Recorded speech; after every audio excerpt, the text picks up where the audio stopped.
सभी को good morning. आज की मुरली की तारीख है 28। शिव भगवानु वाच।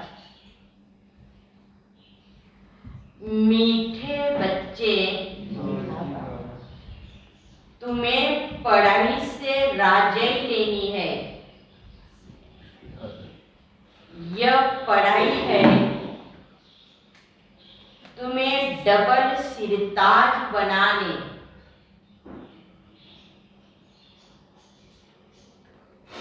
तुम्हें अपने लिए अपनी राजाई स्थापन करते हो। प्रश्न है, कौन सा कर्तव्य एक बाप का ही है जिसके लिए मनुष्य पुरुषार्थ बहुत करते लेकिन कर नहीं पाते हैं? तो बाबा का जवाब है, पीसलेस वर्ल्ड को पीसफुल बनाना। ये दुनिया अशांति हो गई है, उन्हें फिर से शांति की दुनिया बनाना। यह काम केवल एक बाप का है। मनुष्य पुरुषार्थ करते हैं सब मिलकर एक हो जाए, सारे विश्व में पीस हो। एक दो को पीस प्राइज भी देते हैं,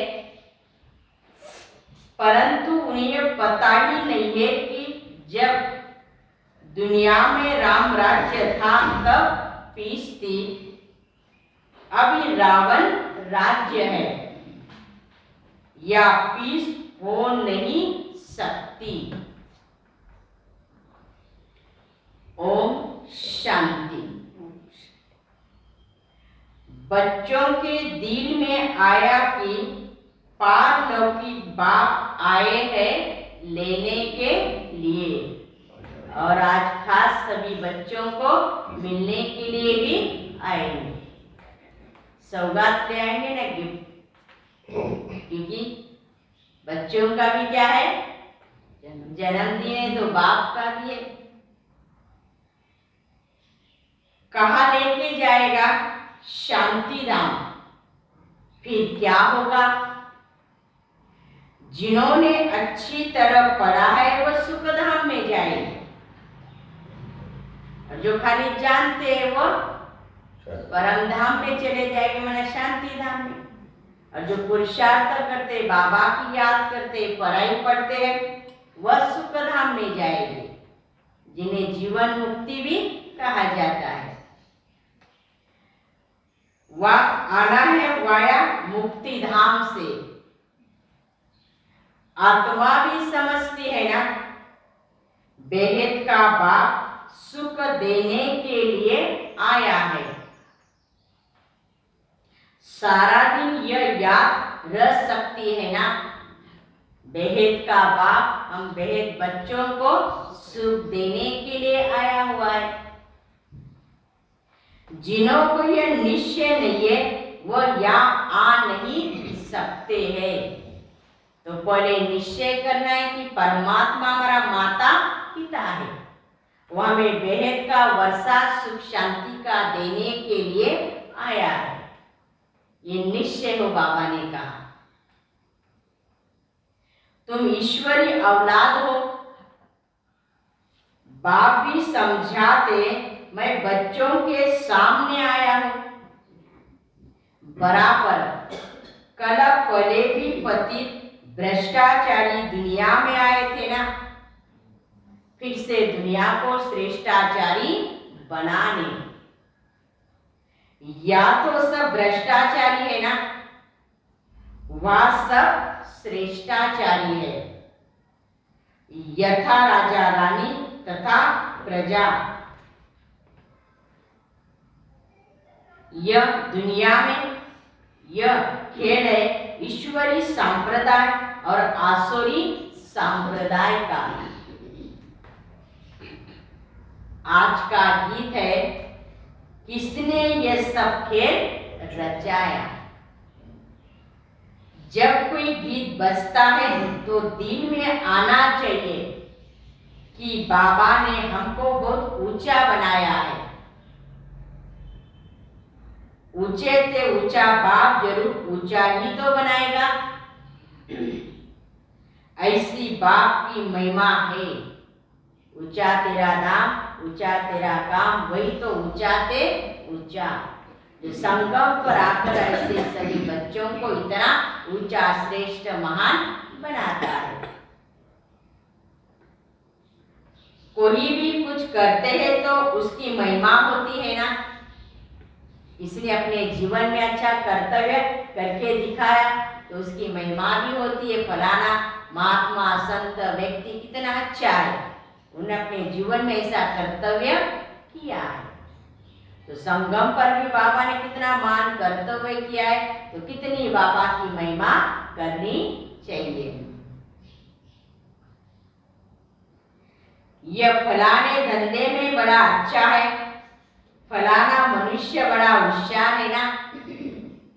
हर कोई में गुण होते हैं और गुणों के आधार से महिमा गाई जाती है। परमपिता परमात्मा की महिमा सबसे न्यारी है। हर एक मनुष्य मात्र को अपना अपना पाठ मिला हुआ है। परमपिता परमात्मा को बड़े से बड़ा पाठ मिला हुआ है ना, सारी विश्व की आत्माओं को पावन बनाकर अपने साथ ले जाता है। इस ड्रामा में बड़े से बड़ा मुख्य पाठधारी कौन है? कौरव और पांडव दोनों को भाई भाई भी दिखाते हैं, फिर उस तरफ दिखाते कि बड़े बड़े भीष्म पिता, अश्वत्थामा आदि यह सब विद्वान पंडित के नाम है ना। अब विद्वान थोड़ी युद्ध के मैदान में लड़ाई करेंगे, ला नहीं है ना। ये झूठी काया झूठी माया, रावण झूठ और बाप सत्य बताते हैं ना। परमपिता परमात्मा को ही सत्य कहा जाता है। वही परमात्मा सत्य है, वही परमात्मा एक है। God is one. बाकी जो रचता और रचना के बारे में समझाते वह सब झूठ है, क्योंकि परमात्मा को सत्यम शिवम सुंदरम भी कहा जाता है। वह संगम पर आता है, सारी बातें सत्य बताता है और सत्य दुनिया की स्थापना भी करता है। ये सब ज्ञान की तो बातें है ना। ज्ञान में सच क्या है, झूठ क्या है, वो बाप आकर ही समझाते हैं कि राइट क्या है और रॉन्ग क्या है, सत्य क्या है, असत्य क्या है। भारत का गीता ज्ञान तो डायलॉग हो गया है, बाकी आटे में नमक मिसल कुछ निशानियां है। बाप कहते मैं आकर बच्चों को वेदों शास्त्रों का सार भी तो समझाता हूं। मुख्य है गीता, उसमें है भगवानुवाच। बाप कहते तुमने श्री कृष्ण भगवान का नाम लिख दिया, जो स्वर्ग का प्रिंस है उसको ही आपने भगवान बना लिया है। परंतु बाप आकर भी तो समझाते हैं ना, जिसको तुम भगवान कहते हो वह सतयुग का फर्स्ट प्रिंस है। वह पले पले मेरे से विदाई ले मुक्ति धाम से आया था सतयुग का प्रिंस बनने। अच्छा, श्री कृष्ण की इतनी महिमा है, उनका बाप भी है तो होगा जैसा जैसा बाप वैसा बच्चा भी।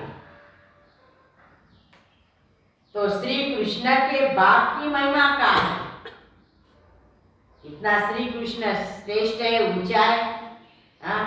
तो जैसे बाप की महिमा तो बच्चों की भी महिमा होनी चाहिए। परंतु देखा गया बाप की महिमा नहीं है, लेकिन कृष्ण की महिमा है। उसने किससे वर्षा लिया था? श्री कृष्ण सतयुग के आदि का स्वयंवर के बाद लक्ष्मी नारायण बने हैं। कितने धनवान थे ना, इतना धन उनके पास कहां से आया? इस समय तो कुछ भी नहीं है। कौन ने स्वर्ग का मालिक बनाने वाला है? कौन इतना धन दौलत देने वाला है, इतना धनवान बनाने वाला है? कोई समझते नहीं। क्या हुआ? इतने पदार्थ कहां से और कैसे मिले? किसने दिए? तुम बच्चे भी तो जानते हो ना। बेहद बाप ने से यह पढ़ाई पढ़ी। इस पढ़ाई से बराबर तुम सतयुग के राजा रानी बनने वाले हो। जो अल्पकाल के लिए विकारी राजा बनते हैं, वो कोई नॉलेज से नहीं बनते ना। और तुम बच्चे संगम पर यह राज्यों की पढ़ाई से ही तुम क्या बनते हो? सतयुग के महाराजा और महारानी बनते हो। जो बहुत दान पुण्य भी करते हैं, वह जाकर साहूकार घराने में जन्म लेते हैं। या तुम पढ़ाई से राजा महाराजा बनते हो, सो भी डबल सिरताज। तो कहते सब कुछ करके अपने आप छिपाया फिर। तुम जो बच्चे जानते हो, बाप ने राज्य दिया था, बड़े सुखी थे ना, क्योंकि बाप ने आकर हम बच्चों को ऐसा बनाया, ऐसा वर्षा दिया, फिर बाप कहाँ गया?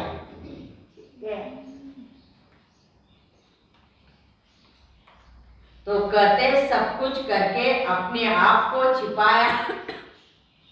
तुम जो बच्चे हो जानते हो, बाप ने राज्य दिया था, बड़े सुखी थे ना। देवताओं का पूजन कितना अच्छा होता है। पूजन देखना हो तो श्रीनाथ द्वारे जाओ।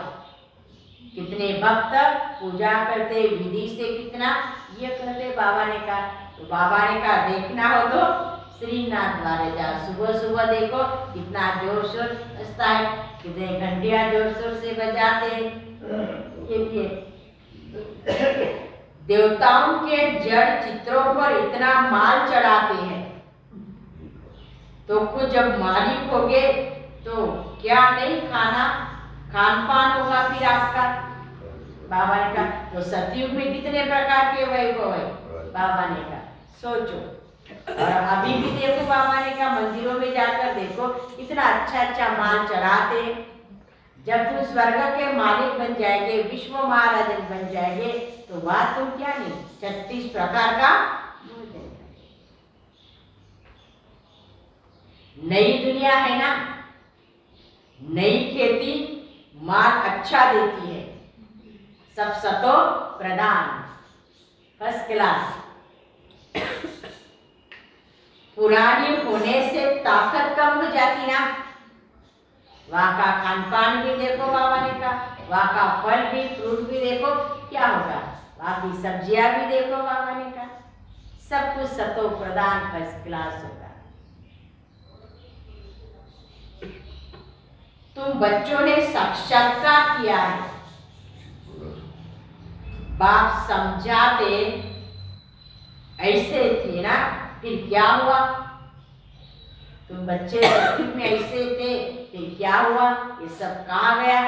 कोई समझते नहीं है।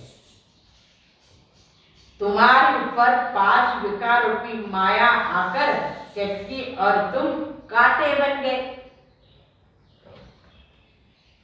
बबुल का झाड़ भी होता है ना, उसमें कांटे बहुत होते हैं, उसको कहा जाता है कांटों का जंगल।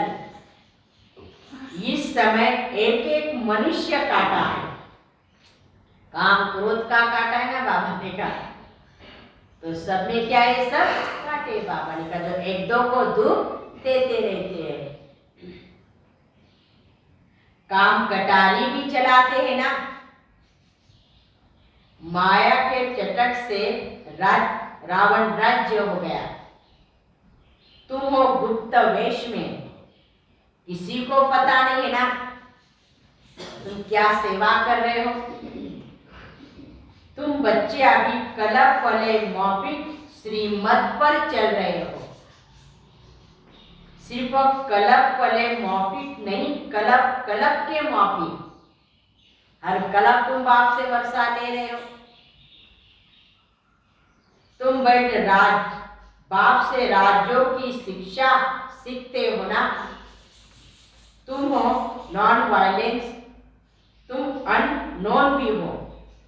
तुम अपने को जानते हो, दुनिया नहीं जानती है। यह शक्तियां गुप्त रीति योग बल से विश्व पर अपनी दैवी राजधानी स्थापन कर रहे हैं। ये संगम पर हमारा गुप्त रीति से कार्य चल रहा है, किसी को पता नहीं हम क्या कर रहे हैं। हर एक अपनी बादशाही लेने का पुरुषार्थ करे ना, और वो भी कैसे, गुप्त रीति से बाबा ने कहा। वो सिपाही लोग लड़ते हैं अपने बादशाह के लिए, परंतु तुम अपने लिए सब कुछ करते हो ना।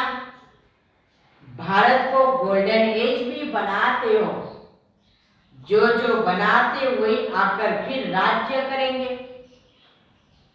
गोया तुम भारत की सेवा करते हो, परंतु गुप्त रीति से आप अपना जीवन भी अच्छा बना रहे हो और अन्य आत्माओं का भी जीवन बनाने की सेवा कर रहे हो बाबा ने, और वो भी गुप्त रीति से। तुम्हारी या शिव शक्ति पांडव सेना है।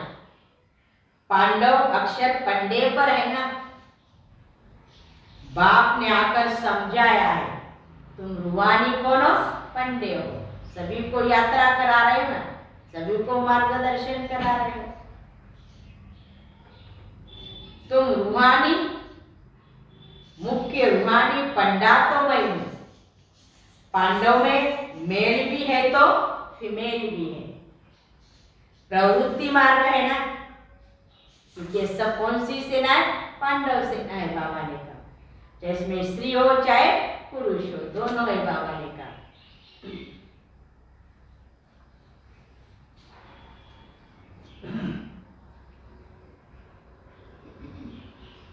बाकी लड़ाई आदि की बात नहीं है। हमारा गुप्त तरी से युद्ध चला माया रावण पर। शास्त्रों में क्या क्या लिखा हुआ है, कितने नाम दिखाए हैं, बाप बैठ समझाते, यह सब ड्रामा की नोंद है। कहते भक्ति से भगवान मिलेगा, भक्ति का फल देना यानी सद्गति करना। फिर सतयुग में भक्ति आदि होती नहीं है। संन्यास धर्म को बहुत थोड़ा टाइम हुआ है, वो स्वर्ग में आ नहीं सकते, क्योंकि उनको सुख नहीं चाहिए। वो सुख को काम निष्ठा समान करते बाबा ने। अभी तुम जानते हो ना, स्वर्ग में किसका राज्य था, कौन सा धर्म था। बाप आकर देवी देवता धर्म स्थापन करते ना, एक धर्म की स्थापना, अनेक धर्मों का विनाश। तुम ईश्वरी संप्रदाय के हैं और वह है आसुरी संप्रदाय के। यह दुनिया ही पतित है ना। अभी तुम सब कहेंगे हम ईश्वर की औलाद है, माना ईश्वर की संतान है। ईश्वर कौन है, वो निराकार शिव है, ब्रह्मा नहीं है। लोग समझते ब्रह्म ईश्वर है ना। अब हमको परमपिता परमात्मा थोड़ी कहेंगे। अपने को ईश्वर कहते नाम रख दिया है ब्रह्मज्ञानी। कोई अर्थ ही नहीं समझते हैं ना।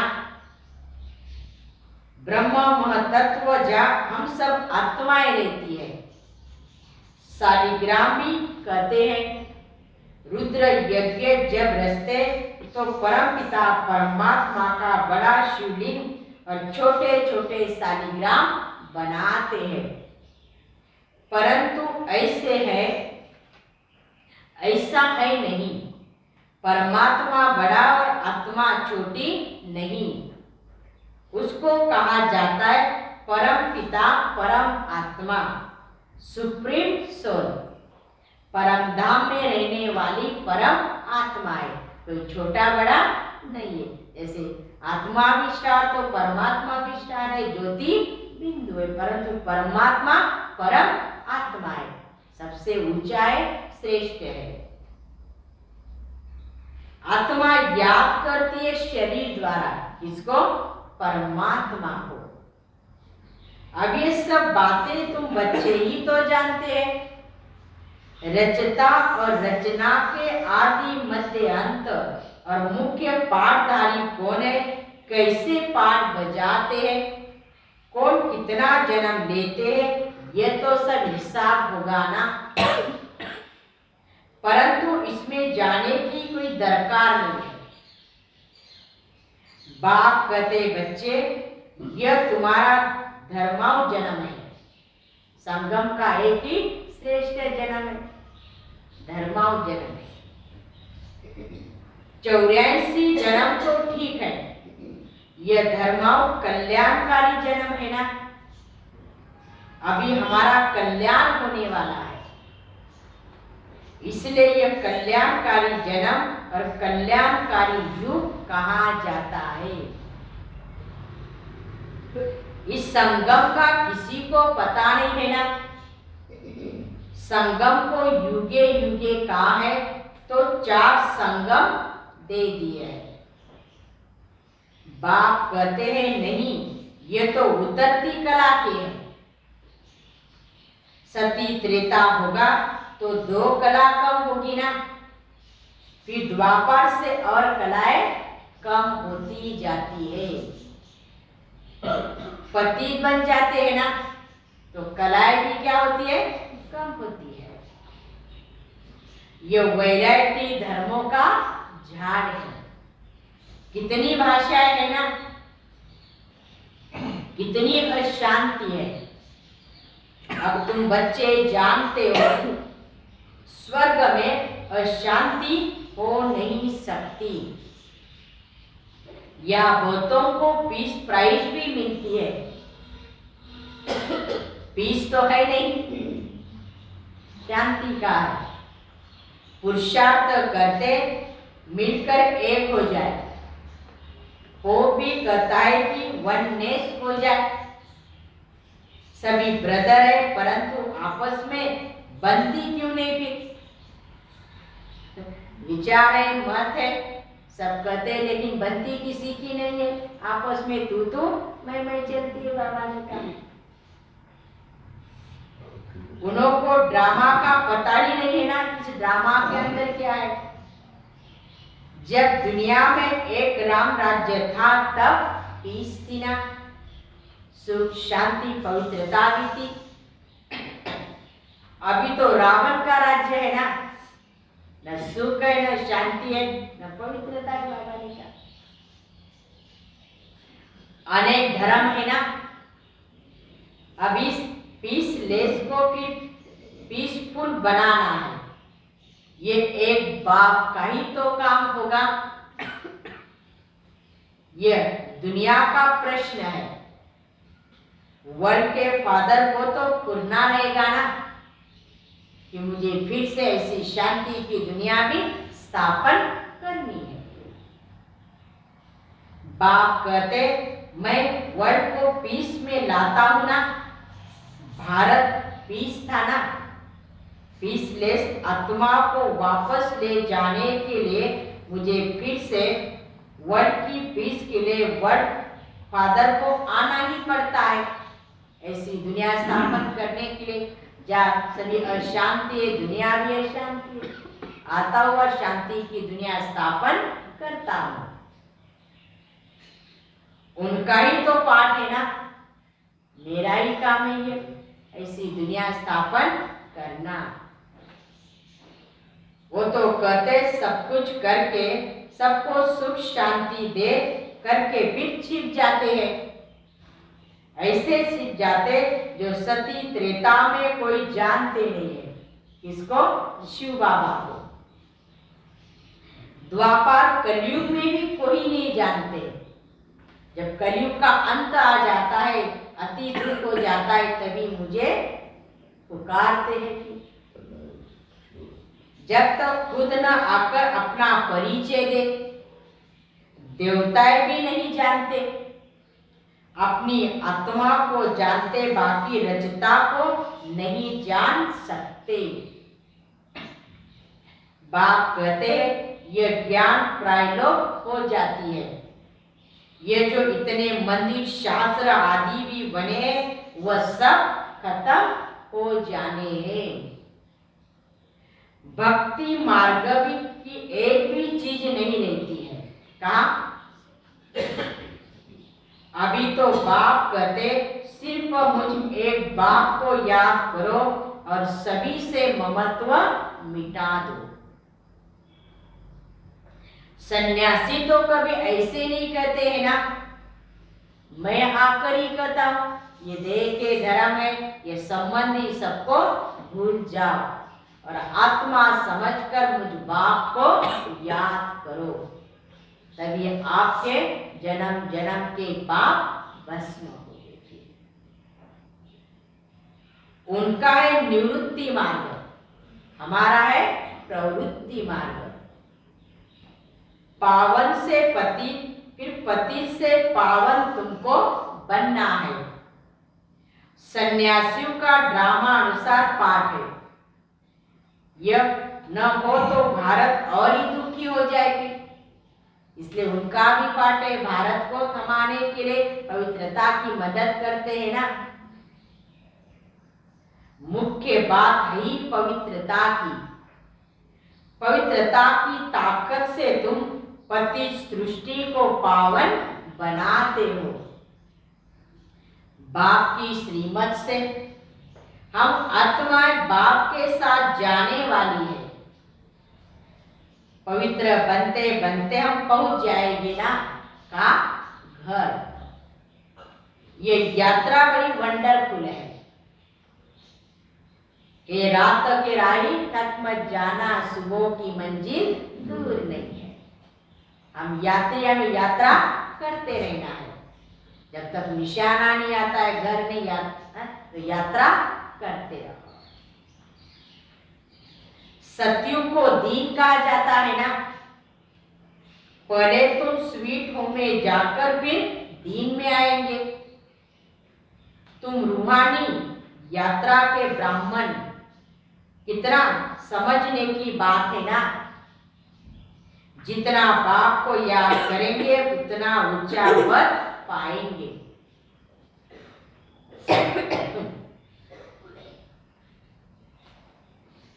बहुत भारी कमाई है, इसलिए थकना नहीं करेंगे तो भस्मीभूत हो जाएंगे। कुछ तो मेहनत करनी चाहिए ना। या 21 जन्म की राजयनी बाबा ने कहा तो संगम पर मेहनत करो तो कमाई भी जमा होगी। फिर लौकिक बाप को उठते बैठते चलते फिरते याद तो करते हो ना। पारलौकिक बाप को तुम क्यों भूल जाते हो? लज्जा नहीं आती है? सीधा बोलता, सारा दिन बाप को याद करते रहते हैं और इतना वेद का बाप तुम्हें वेद की 21 जन्म की बात दे रहा है, उनको तुम भूल जाते हो। बच्चे, लज्जा नहीं आती? लौकिक बाप को कभी भूलते हो क्या? पारलौकिक बाप जिसे स्वर्ग का वर्षा मिलता है उनको तुम भूल जाते तो वर्षा भी भूल जाएंगे, फिर पद क्या पाएंगे। युक्ति से बाबा बतलाते रहते हैं, बड़े प्यार से समझाते, युक्ति बताते हैं कि बच्चे याद करो तो ये मिलता रहेगा, नहीं करेंगे तो फिर प्राप्तियां नहीं होगी। बस बाबा आया कि आया, हमको यह शरीर भी नहीं चाहिए, ये चीज शरीर है, तुमको छोड़ना है, इससे तैयारी करो। बाबा ने कहा मैं आऊंगा और तुम बच्चों को ले जाऊंगा।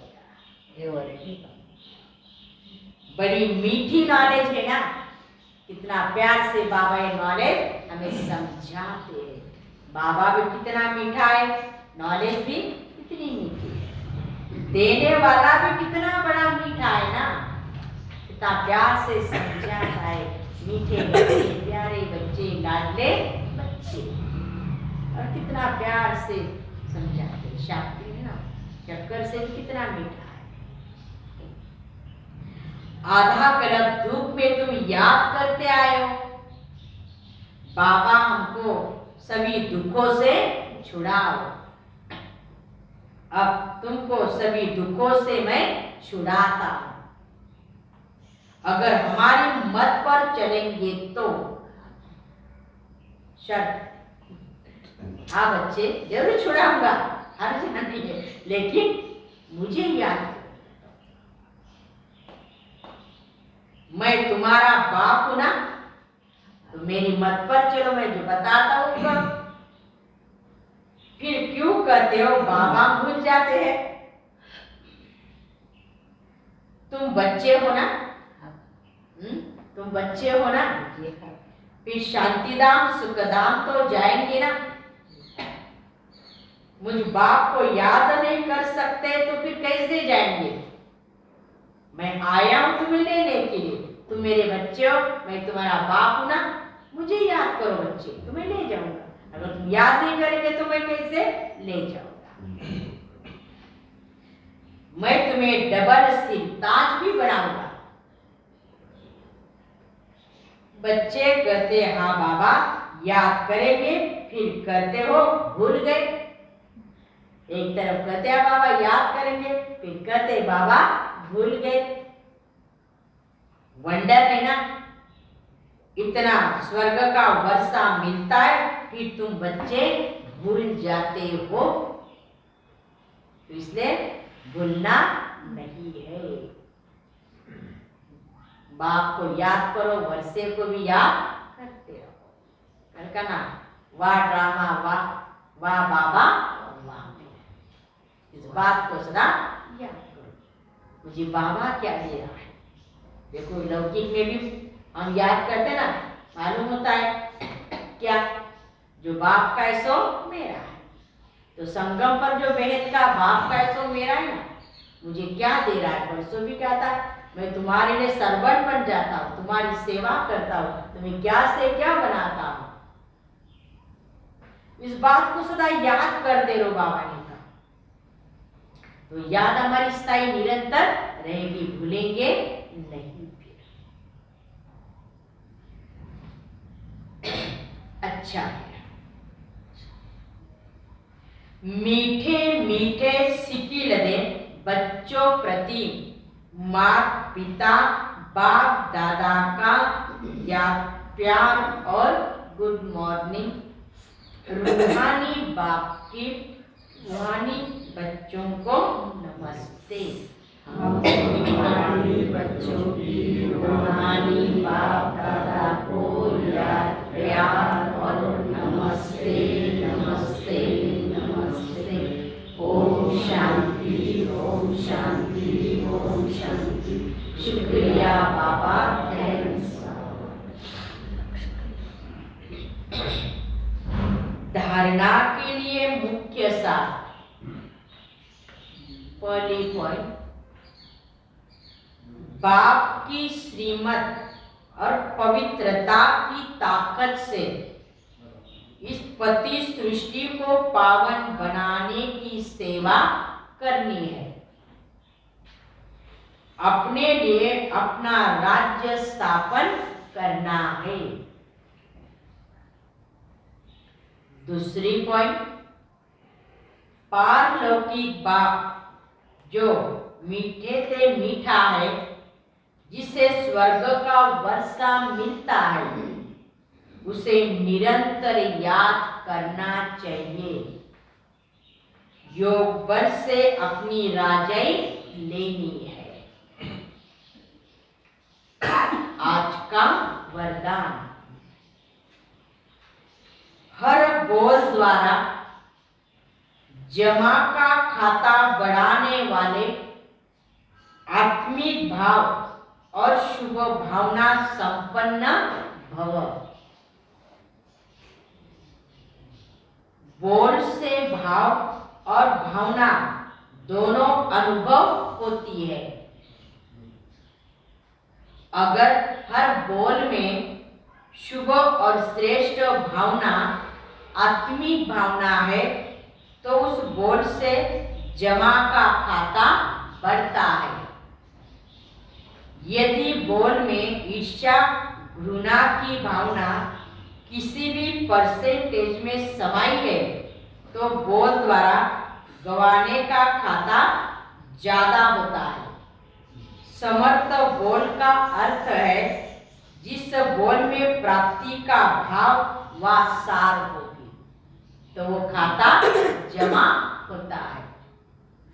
अगर बोल में सार नहीं है, तो व्यर्थ बोल के खाते में चला जाता है। स्लोगन, हर कारण का निवारण कर। हर कारण का निवारण कर सदा संतुष्ट रहना ही संतुष्ट मणि बनना है। फिर से रिपीट, हर बोल द्वारा जमा का खाता बढ़ाने वाले आत्मिक भाव और शुभ भावना संपन्न भव। बोल से भाव और भावना दोनों अनुभव होती है। अगर हर बोल में शुभ और श्रेष्ठ भावना आत्मिक भाव है, तो उस बोल से जमा का खाता बढ़ता है। यदि बोल में ईर्ष्या घृणा की भावना किसी भी परसेंटेज समाई है, तो बोल द्वारा गंवाने का खाता ज्यादा होता है। समर्थ बोल का अर्थ है जिस बोल में प्राप्ति व भाव व सार हो। अगर बोल में सार नहीं है, तो बोल व्यर्थ के खाते में चला जाता है। स्लोगन क्या है? हर कारण को निवारण कर सदा संतुष्ट रहना ही संतुष्ट मणि बनना। हर कारण का निवारण कर सदा संतुष्ट रहना ही संतुष्ट मणि बनना है।